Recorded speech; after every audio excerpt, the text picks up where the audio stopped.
Hey guys, welcome back to the channel, and today we're going to be talking about macOS Big Sur. So this is for my fellow Mac users out there. macOS Big Sur is the latest addition to the software lineup of Mac. So this came out in November, a couple of 3-4 months ago, but I still think it's worth talking about and really just compare and contrast what is different and what is new compared to our previous macOS Catalina. So we're just going to go through the video. It's not a review at all. Everybody should get it. It's completely free if you're a Mac user, but we're just going to be talking about the new features that are in this software. So let's start with some basic style features, how the entire Mac software looks. So refresh dock. This is, like I talked before, all the apps. It's a really sleek new design and makes it a uniform shape throughout your iPhone and iPad. Our next one is going to be the control center. So this is basically like, you can instantly access your Wi-Fi and Bluetooth, AirDrop, Do Not Disturb, all these things like you do on an iPhone. They're organized and categorized into these neat little boxes and just comes together for a really clean look. Now our next one is going to be notification center. So this is where, like I was talking before, widgets have now come to the Mac for the first time in macOS Big Sur. You can put up screen time and your photos. It can just rotate to your photos, show the weather in the city that you are, show your upcoming meetings and your calendar, and just some cool stuff, and makes it very easy to see everything in your notification center with widgets that you can edit, customize, and remove. Now we're going into messages. So messages has always been a big part of iPhone and Mac, but now it's just bringing it more together by increasing the features and the things that you can do on messages on Mac.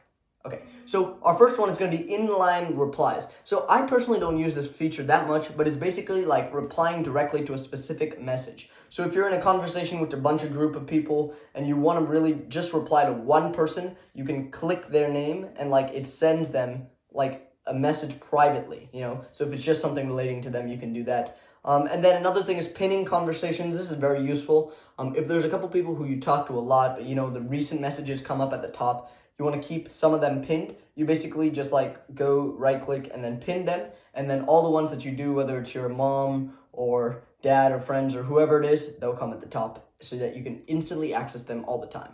Now, onto more messages stuff. Message effects. I love this. July 4th, you got to send those fireworks, and birthdays, you send the balloons, and now you can do this on Mac for the first time, and I love this feature.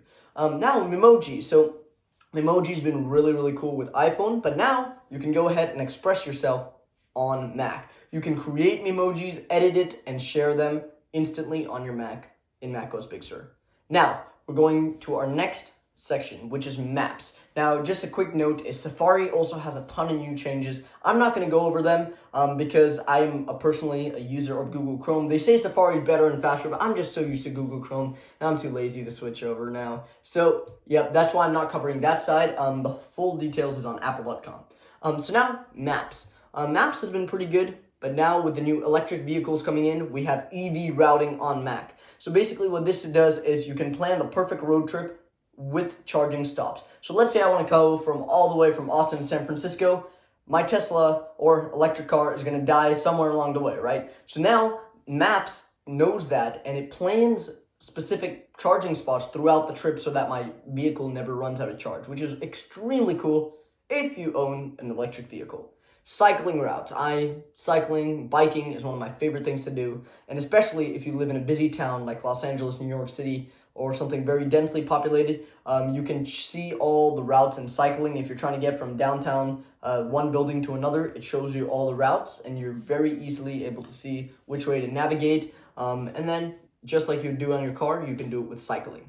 Now, our last couple ones for Maps is guides. So this is basically when you can discover new places to eat, shop, and explore with curated guides. So basically, Apple Maps creates these curated special guides for you based off a city that you're visiting. So let's say I'm visiting San Francisco, or let's say I'm visiting Seattle, and I can just get this curated guide and see all the best things to do there, which, if you're a traveler, I know we can't travel right now, but when we can, it'll be a really nice feature as well.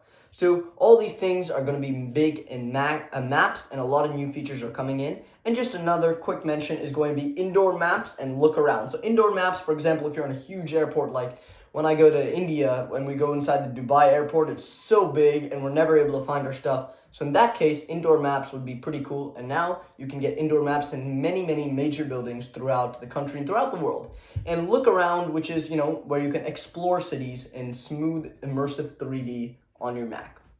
All right, now we're going to privacy. Apple has always made it clear that privacy is an important thing for them.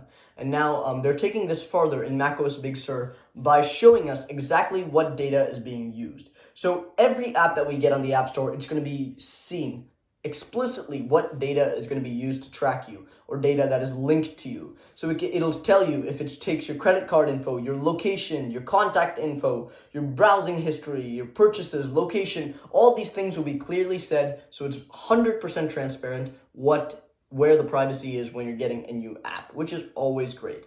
Now, there's a lot of new features coming in. I can't say everything on this video. There's a lot of new refinements, with sidebars being bigger and stuff, and Safari stuff that I'm not going into. But just covering some other things is automatic device switching for AirPods. So if you own AirPods, this is amazing. It allows you to switch between your iPhone and your Mac seamlessly, as if they were one thing. So let's say I'm, watching YouTube on my phone, and then I go to my Mac to watch some more YouTube or watch another video for school or whatever it is.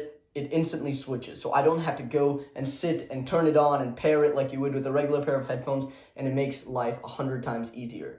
Now you get faster updates, and you can edit in photos better and all sorts of stuff. Now, what Macs can run macOS Big Sur? So if you have an iMac 2014 or later, iMac Pro, Mac Pros, all the MacBooks that are 2015 and later. So I got a 2015 MacBook, so mine runs perfectly. So typically, Mac updates are supported for 7 to 8 years for a Mac, and then it becomes obsolete, meaning new updates won't be received on that. So basically, right here, you can see if your Mac qualifies to get macOS Big Sur. So that's been it, guys. With macOS Big Sur, we have a ton of new updates and refinements, both in the aesthetics and usefulness. We got guides, maps, we got Emojis, Inline Replies, message effects, privacy, control center, customizable start page, all new notification, and a redesigned dock. Now you can do website translation within 7 languages within just a click, and a ton of new other cool stuff. Alright guys, thank you so much for tuning into this video today to macOS Big Sur. I know it's been a couple months since it came out, but I thought this video would still be nice and informative. If you like this video, please smash that like button below. Send it to your friends. Let's get this channel going. Thank you for all the love in the comments. Appreciate it. And I will be coming back for a lot of new videos. If you have any questions at all, or any comments, or any things you want to be featured on the channel, just make sure to leave that down below. And that's been it, guys, and I will see you in the next video. Bye!